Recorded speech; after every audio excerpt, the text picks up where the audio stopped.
नई दिल्ली के पुराने संसद भवन में राष्ट्रीय जनतांत्रिक गठबंधन के संसदीय दल की हो रही है बैठक। प्रधानमंत्री ने एनडीए द्वारा नेता चुने जाने पर भाजपा सहित सभी सहयोगी पार्टियों का किया धन्यवाद। भारतीय रिजर्व बैंक ने लगातार 8वीं बार रेपो दर में नहीं किया कोई बदलाव, 6.5% पर ही रखा बरकरार। आरबीआई गवर्नर ने कहा मुद्रास्फीति और आर्थिक वृद्धि का संतुलन रहा अनुकूल। और केंद्रीय कैबिनेट सचिव की अध्यक्षता में भीषण गर्मी व लू को लेकर वर्चुअली आयोजित हुई समीक्षा बैठक में मुख्य सचिव ने लिया भाग, राज्य सरकार द्वारा उठाए कदमों की दी जानकारी।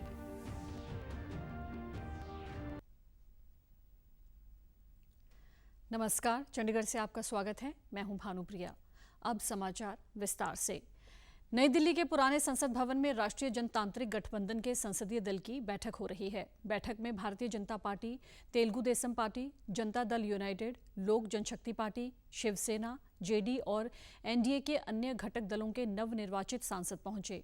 भाजपा अध्यक्ष जेपी नड्डा ने स्वागत भाषण दिया। उसके बाद राजनाथ सिंह ने प्रधानमंत्री पद के लिए नरेंद्र मोदी के नाम का प्रस्ताव रखा। अमित शाह ने इसका समर्थन किया और नितिन गडकरी ने इस प्रस्ताव का अनुमोदन किया। प्रधानमंत्री नरेंद्र मोदी ने एनडीए द्वारा नेता चुने जाने पर भाजपा सहित सभी सहयोगी पार्टियों का धन्यवाद किया।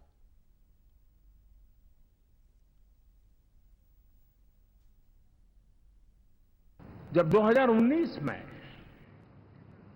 इस सदन में मैं बोल रहा था, आप सबने मुझे नेता के रूप में चुना था और तब मैंने एक बात पर बल दिया था, विश्वास। आज जब आप मुझे फिर से एक बार ये दायित्व देते हैं, इसका मतलब है कि हम दोनों के बीच हम आपस में विश्वास का सेतु इतना मजबूत है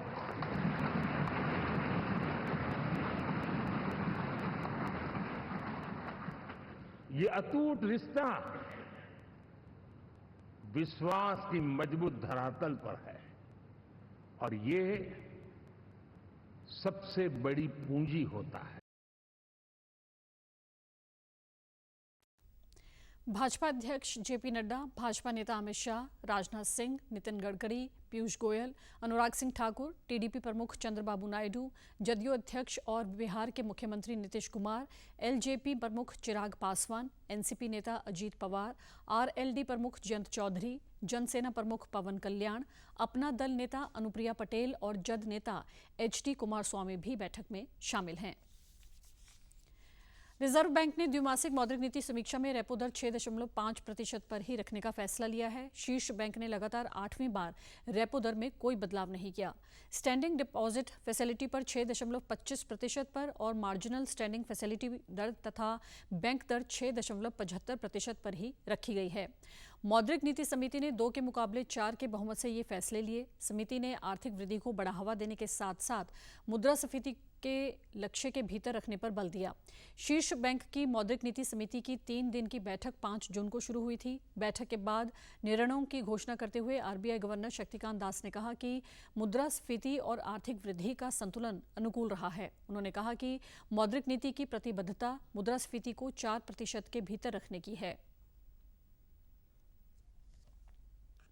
Particularly from food inflation, which could possibly derail the path of disinflation.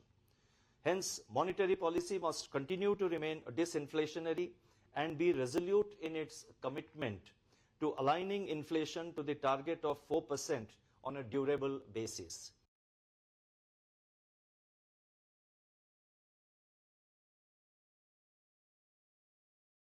के बीच खाद्य मुद्रास्फीति पर नजर बनाए रखेगी। रिजर्व बैंक ने वर्तमान वित्तीय वर्ष के आर्थिक वृद्धि दर अनुमान 7% से बढ़ाकर 7.2% कर दिया है। 7.2%. Let me repeat, the GDP growth that we are now projecting for the current financial year 2024-25 is 7.2%, with Q1 at 7.3%, Q2 at 7.2%, Q3 at 7.3%, and Q4 at 7.2%. The risks are evenly balanced.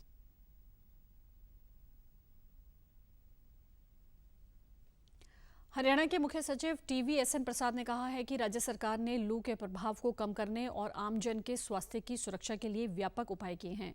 राजस्व और आपदा प्रबंधन विभाग ने सभी उपायुक्तों और हितधारक विभागों के प्रशासनिक सचिवों को विस्तृत निर्देश जारी किए हैं। इनमें लू से निपटने के लिए प्रभावी रणनीति की आवश्यकता और कार्यों की निगरानी के लिए प्रभावी रणनीति और कार्यों की निगरानी के लिए नोडल अधिकारी नामित करने पर बल दिया गया है। TVSN प्रसाद ने ये बात केंद्रीय कैबिनेट सचिव की अध्यक्षता में नेशनल क्राइसिस मैनेजमेंट कमेटी की बैठक में भाग लेने के बाद कही। ये बैठक देश के कई हिस्सों में चल रही लू की स्थिति से निपटने के लिए की गई तैयारियों और प्रतिक्रिया उपायों की समीक्षा के लिए बुलाई गई थी। उन्होंने बताया कि जन स्वास्थ्य विभाग द्वारा जिला स्तर पर कंट्रोल रूम स्थापित किए गए हैं। इनके माध्यम से फोन करने पर तुरंत पानी के टैंकर भेजे जाते हैं। मुख्य सचिव ने कहा कि मई के मध्य से ही हरियाणा लगातार लू के कारण भीषण गर्मी की स्थिति से जूझ रहा है। कई क्षेत्रों में लोगों को लंबे समय से अत्यधिक गर्मी का सामना करना पड़ रहा है और उन्होंने बताया कि हरियाणा में भीषण लू के चलते स्वास्थ्य एवं परिवार कल्याण विभाग ने प्रभावी उपाय किए हैं।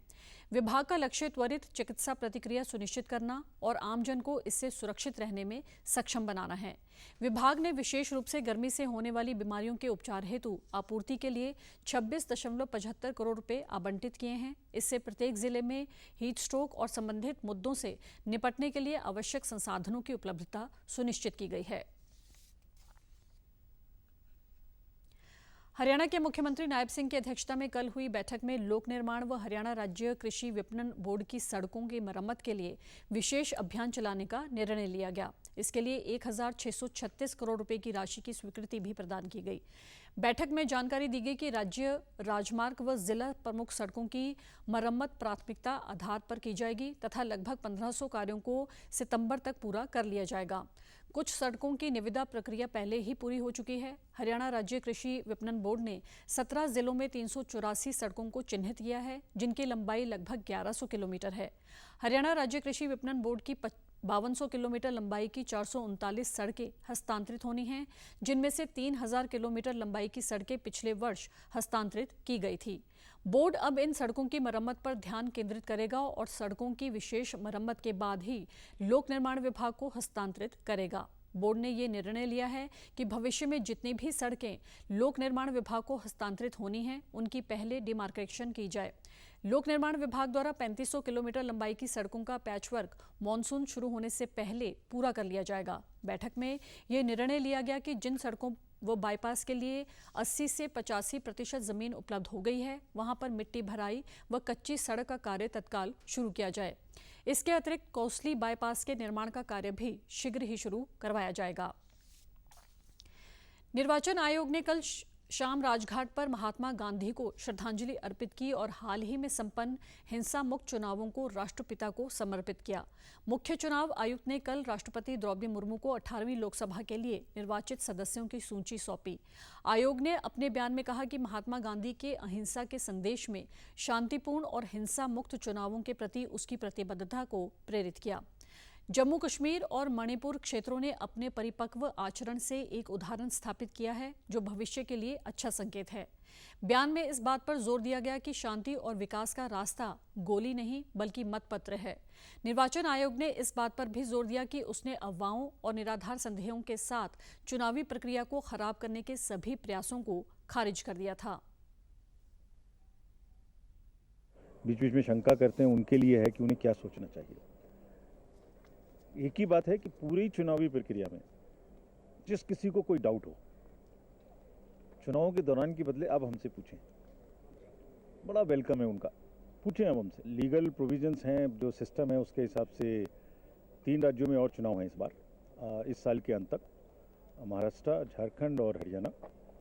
तो सब में अपने अपने समय से होंगे, वो निर्धारित प्रक्रिया है। बट इन पर्टिकुलर J&K को we will look very differently and try and speed it up immediately as soon as possible. निर्वाचन आयोग ने कहा है कि आम चुनाव 2024 में मतदान केंद्रों पर कुल 65.89% मतदान दर्ज किया गया।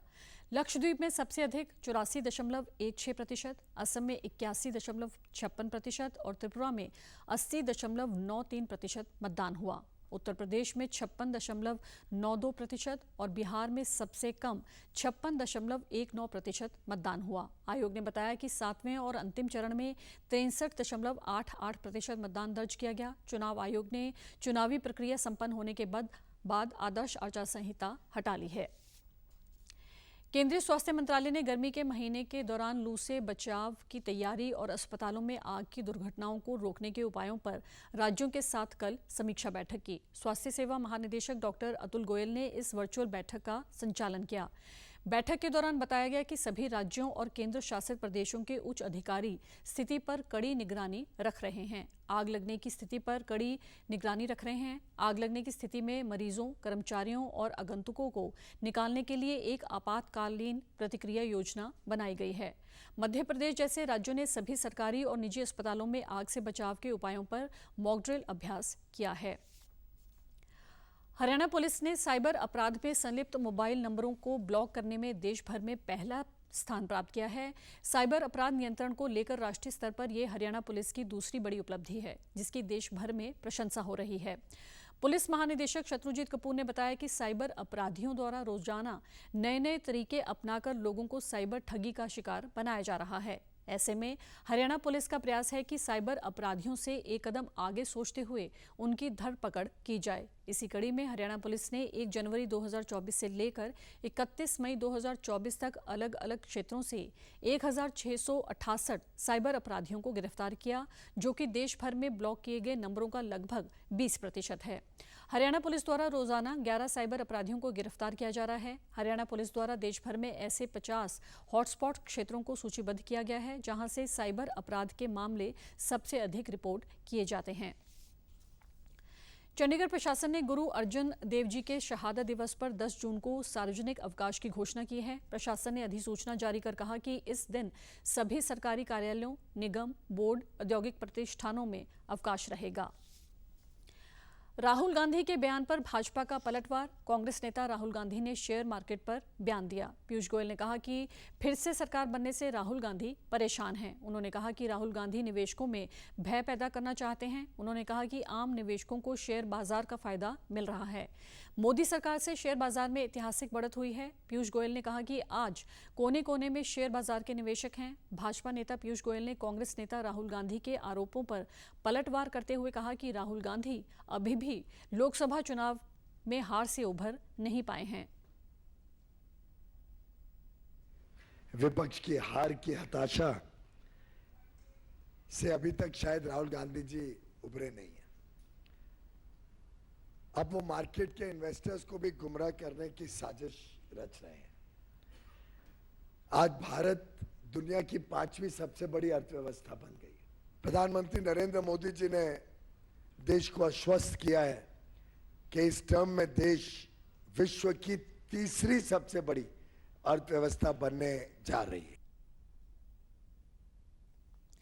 भाजपा नेता पीयूष गोयल ने आगे कहा कि मोदी सरकार के पिछले 10 वर्षों में पहली बार हमारा मार्केट कैप $5 ट्रिलियन से अधिक हो गया है। आज भारत का इक्विटी बाजार दुनिया की शीर्ष 5 अर्थव्यवस्थाओं के मार्केट कैप में प्रवेश कर चुका है। 10 वर्ष के सफलतापूर्वक मोदी सरकार के कार्यकाल में हमारा मार्केट कैप पहली बार $5 ट्रिलियन से अधिक हुआ है, यानी 400 लाख करोड़ रुपए से ज्यादा मार्केट कैप का कीर्तिमान प्रधानमंत्री मोदी जी के कुशल नेतृत्व में भारत ने प्राप्त किया है।